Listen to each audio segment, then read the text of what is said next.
Matagumpay ring naharang ng Philippine Navy ang dalawang vessel na may kargang mga kontrabando at hindi dokumentadong mga item.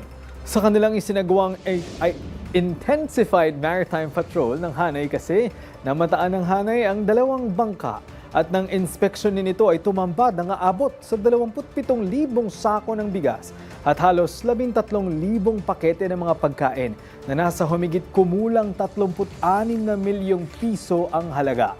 Ayon sa kanilang impormasyon, nanggaling ang dalawang vessel sa Sandakan, Malaysia at patungong Bonggao, Tawi-Tawi.